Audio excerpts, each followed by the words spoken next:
Welcome to MegaBucks Radio. Conversations with successful entrepreneurs, sharing their tips and strategies for success. Real-world ideas that can put MegaBucks in your bank account. Here's your host, Nina Hershberger. Well, welcome to today's show. This is your host, Nina Hershberger. And today I have on the show somebody just a little different. Dave Holder helps families who are looking to move their loved ones into some sort of a community. They're in their senior years, and he helps navigate all of those minefields. I mean, I've got a personal experience on how difficult that process can be. So welcome, Dave, to today's show. Oh, thank you so much, Nina, for having me. It's great to be here. So let's go back in time. Explain the migration. I mean, I used to call it facilities, and you've corrected me and said you should be calling them communities. Yes, don't use the F word. Yeah, and why is that? What's changed in that whole world? I think a community. I think that's what they're trying to create in senior living. They're trying to create a community environment, and so it hits on all levels. So whether you need the care and support that's there for you, the socialization, maybe there's a faith-based aspect to it, or there's activities. So it's with your cohorts, people of your age, and nobody wants to live in a facility because that sounds very clinical and very cold, but a community is warm. It has that fellowship and it has that support so people can age in place. Well, I know this is kind of personal to you. I mean, you got into the business of assisting and helping families with that process because of something you went through. Why don't you tell the listeners what your background is? Yeah, so my background was, I guess it still is, horticulture and landscaping. I thought I would probably be doing that the rest of my life. I loved it. But I was looking to make a change. And around that same time, about 6 months before, my father-in-law had a diagnosis of dementia, and he was doing quite well in the home for the most part. But like most families, we really didn't take that proactive mindset and think, okay, what are we going to do if we're no longer able to care for him? And suddenly that day came, and it was a mad scramble when we realized, my mother-in-law can't do this. We probably need to look at communities. And all those layers that go with that, what questions to ask, where do we go to, how do we pay for this, all of that was right in front of us, and did the best we could and made a decision and moved him into a community. And about 3 months later, we found out he is declining. Why is he declining? We've got some questions about the care. Maybe this wasn't the best place. And we started to look for another option for him. And you can imagine being as gun shy, making the wrong decision, how stressful that was. But we got him moved into a second community, and he started to do well. And after that second move, I had met somebody that, was a franchise broker and was telling me how smart I was and I could run my own business. So I thought, okay, well, I'll entertain this for a while. And after about a month, I just said, Jeff, this is all cool and for different reasons, but this is not, I don't want to clean carpets, or I don't want to go to restaurants and get grease out of traps and things like that. And out of the blue, I'm so thankful for this. He said, Dave, have you ever thought about helping people with senior living?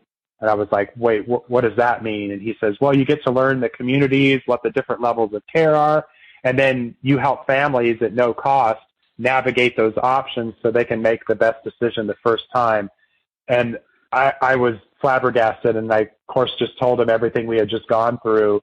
And he said, you could be that guy for families to help save them the stress and not have to go through this. So I lit up and did my due diligence. And in June of 2018, I left crabgrass and mulching behind and opened Assisted Living Locators here in the first one in Indiana. I've got a personal experience because you're absolutely right. We had my mom in one community, and had to move her to a second one. And here's what I say: people don't know what they don't know, and right. and rather than waiting until you're under the gun and you got to do something. It's so useful to at least get educated to a certain extent, wouldn't you say? Oh my God, yes. Because, I think that one of the things that people don't realize when they're going through this, those emotions that you're going to feel about making this move are going to really be a lot.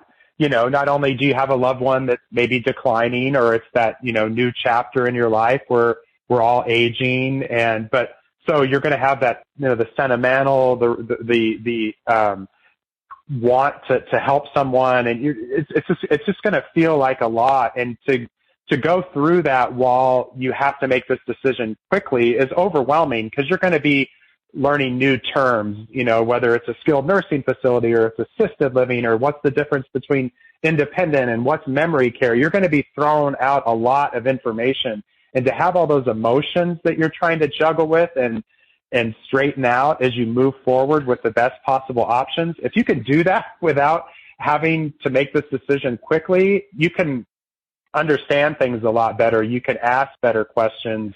You can really come up with the best strategy to do that. So yeah, it's never too soon to start this process. Okay, you just threw out some terms, let's start from the beginning. So if somebody is moving to a community and they still are, they can still take care of themselves. They still can, do their own medication or whatever.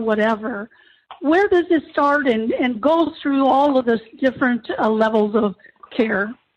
Okay, great. Yeah. So, and I'll just make a note too. I deal with everything that I work in is strictly residential assisted or residential senior living. So we're not talking nursing homes of 30 years ago or even nursing homes of now. That's a different thing. So we're going to talk about the residential side of assisted living. I'm sorry, Nina, I'm going to cough. Can you edit that? I'm sorry. Yeah, that's fine. Wait, before you go on, I guess I didn't realize there was a difference between residential and you wouldn't say commercial. What are you? So when you say nursing home, that would be continuing care communities. That's kind of the difference, and I can explain that when I give you the differences from that regard. Okay, for sure. All right, well, let's start with independent. I think that's where it does start. Yeah, so independent living, I would consider that much more like retirement living. That's where everything, it's going to be maintenance-free living. It's going to be unlicensed, meaning in the sense that there's not going to be nursing services available or any assistance provided by the community. So you might have maybe meal credits that could go towards the dining room. You're going to have activities that are going to be within that community, and that could be happy hours to live music, to maybe go to Newfields, or they go up to the Palladium in Carmel. Those activities are going to be provided by the community. But you're going to be able to live maintenance free. You don't have to worry about lawn or snow removal. Your utilities are going to be included. All your appliances are going to be included. And this can come in the form of like a garden home, like a standalone type cottage, or you can have an apartment from that regard. So that's going to be independent living, no support services. Assisted living is going to be... Wait a minute, Dave, before you go on, because sure. I think one of the differences is they would actually have the ability to have meals should they choose to. So in other words, you're not having a home, we live in a 55 and older community. Correct. We don't have a restaurant. We go to restaurants, but we don't have it as part of our community. And independent would, right? Yes, independent living might, depending on where you are in the community, a lot of times, sometimes they'll give you a $250 or a $400 meal credit, or if you're in a villa, they might give you one meal per day in the main dining room that you could take advantage of from that regard. But independent living is going to have stove, microwave, so you can cook your own meals, things like that. Okay.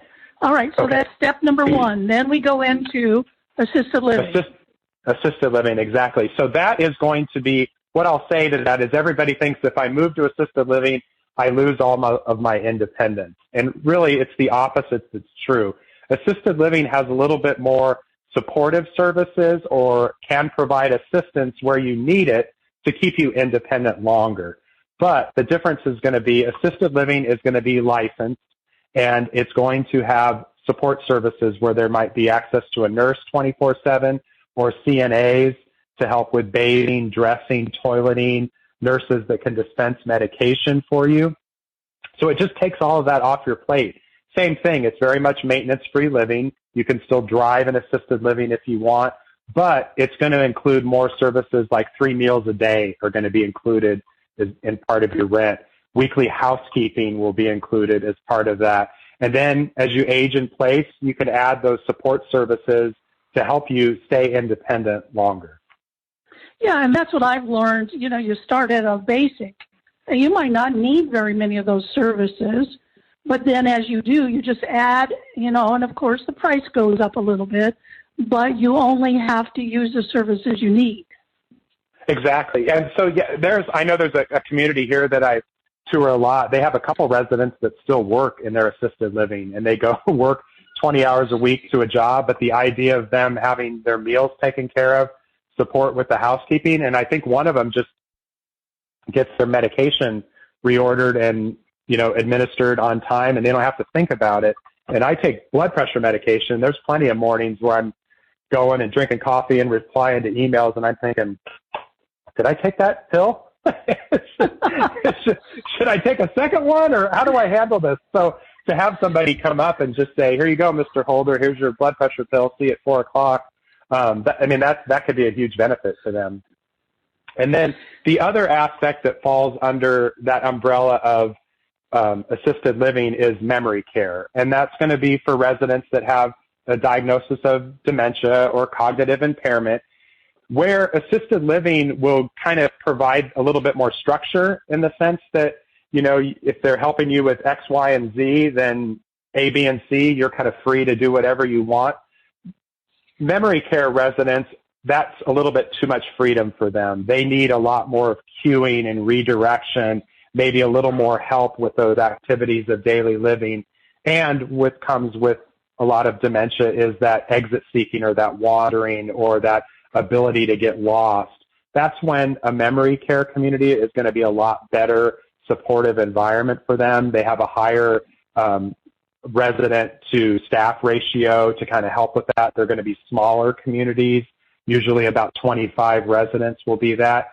But it's also still an apartment. They still have their own things, their own furniture, their own pictures on the wall. So it's still that residential type environment. We haven't moved on to that nursing home, which is going to be for residents that really have a lot higher acuity than your assisted living residents. They might need a 2-person transfer. They might need help with feeding. They might need more of an IV, things like that. That's what nursing homes are, that higher acuity type of environment because of the more medical need of their residents.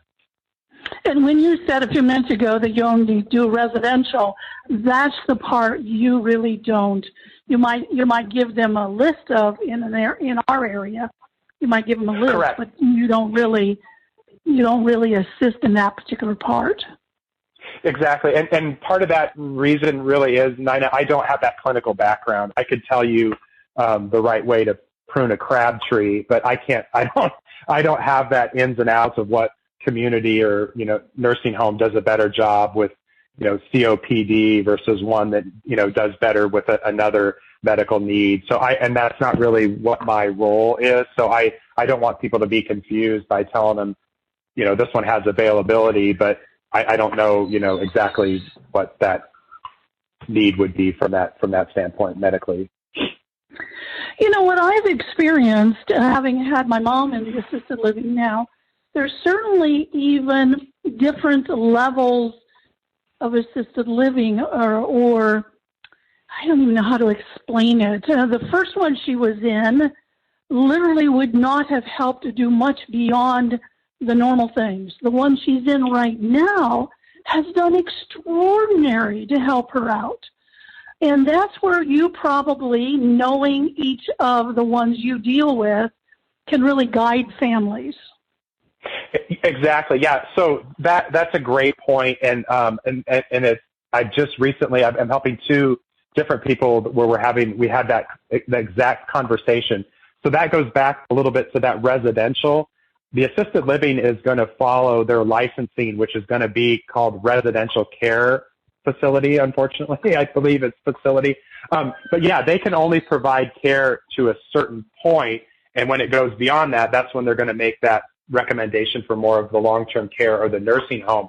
But within that, you're absolutely right. Certain assisted living communities will do up to that, what their licensing allow, and other ones can be on the lighter side. So those are great things that, for example, one community I know, unless you can go to the bathroom unassisted, then you're good for their assisted living. But the minute you're going to need that regular assistance to get to the bathroom, that's not going to fit. They're going to refer you more to their health care or their long-term care, where other assisted livings will do that higher level of care or can, do that support that's up to their licensing. So yes, going in and knowing that, and that's one of the questions we always ask. So when will mom or dad have to leave here?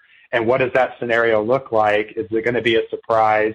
Or what's your process as we move towards those higher levels of care? We're going to be led into that we're moving down that road. This won't be a surprise. And so we always explore that conversation within those communities.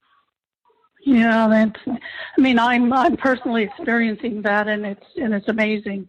So let's turn another corner, because I know last year you wrote a book. I did, yes. And something like the title of What Every Person Needs to Know About. Tell me what the name of the title is. I can't remember. Yes, it's all right. Ask Dave Holder what every person should know about senior living options. Okay. So go ahead. No, go right ahead. So tell me about how you use that book and how it benefit has been for those who you give that book to. It's been huge, and thanks to your help and guidance with this, Nina. Yeah, I use this book. I'm not selling it. I really want people to use this book as just a great reference. It's got, from a little bit of my own story to I kind of break down some definitions, things to think about. There's a part in there that, Dave's tips, little nuggets to understand what all these differences are and things to think about. But I use this book in every facet of my life. Every client that I sit down with or potential client that I'm going to meet with for coffee to talk about their situation and how I can help them, they get a copy of this book and say, hey, read this over. It won't take you very long, but it'll explain. You can reference this as to what those definitions mean, like the difference between independent and assisted living, or what a community fee is. That's all broken down within this short little read. But I use that all the time. Anytime I meet a potential referral partner, whether that's maybe someone in hospice or a geriatric care manager, an elder law attorney, I say, hey, I wrote this book, and give this to your clients if they're considering that. I just want everybody to be in that proactive mindset. So if I'm doing a speaking engagement, I've always got a dozen or so of those books to give out, because I want people to read this and have that moment of, we might need this. Maybe we should look at some options down the road. Or, you know what, my friend's mom was just diagnosed with dementia. Is this something that they need to consider? And I hope that this book sheds some light and is able to get them in a proactive mind state. Well, obviously, you are not a one only in the name. You have competition. Do you think that book has helped you land people to serve that you wouldn't have necessarily had if you hadn't had the book? Oh, I think so. Yeah, for sure. I think that everybody is always impressed with it, and I've had people that want to sign it. So I think it's a total game changer from that regard. I think it just sets me apart, and it's a differentiator. And so, without a doubt, I think that has completely helped separate. I mean, we're all, I think we're all trying to do the right thing. We're a little like realtors in that regard. And I think that just, the focus and the passion to sit down and write a book and to put this out there. And again, I'm not trying to, make this a bestseller or, even get a movie made out of it. But I want it to be a resource for people and make a difference for them. Well, I know personally whenever I meet with anybody who's a subject matter expert of whatever it is they are, and you sit and you talk to them eyeball to eyeball across the table, and you take notes and you listen and things, 2 hours after I leave, I might remember 95% of what they said. Give me 2 weeks later, and I'm going to be pretty, I might be at 50% 2 years later, and I can't tell you much of anything. So I'm sure having a book that tells your story, tells all of the different kinds of things, has to be a powerful thing to use in your business. Oh, yeah, you're absolutely right. And that's a wonderful point, because it is, when you're going down this path, it is like, the cliche, but of drinking from a fire hose. And I tell people all the time, like, that's why I want you to have this. You can refer back to it, because we're going to go over stuff and you're going to go, yep, that makes total sense. And you're absolutely right. 2 weeks from now, you're going to say, what did he mean by, what does that mean, like acuity of residence? What was he talking about? Or what was that question we had about the staffing? They can refer back to the book for those things, or it just keeps you at the forefront so you really can make better decisions. That's what I want. So has that book given you opportunity to do speaking engagements? I mean, are you speaking to any groups and then give them the book? Yeah, I've done some. I'm working with some churches right now to do that. I've had some presentations with a Parkinson's caregiving group down on the south side of Indianapolis, and yeah, I bring the book with me or send it ahead of time to say, hey, I'd love to be able to give this away. So yeah, I love that aspect of it too. That has been some huge leverage. If you didn't have something like that and you did speak, what would you give them? A brochure or a little flyer or something? Yeah, I give them what everybody else has. Yeah, exactly. But when you can say, I'm the guy who wrote the book, that's certainly a game changer. Oh, for sure. Okay. I'm looking at the time. We are just about out of time. Is there anything else you would like the listeners to know about your industry, about what it is you do? Anything I might not have asked you? Oh, that's great. Yeah, there's no cost to work with me. I'm like a realtor in that regard. So, the seller pays the referral fees. So I don't charge families. There's no cost.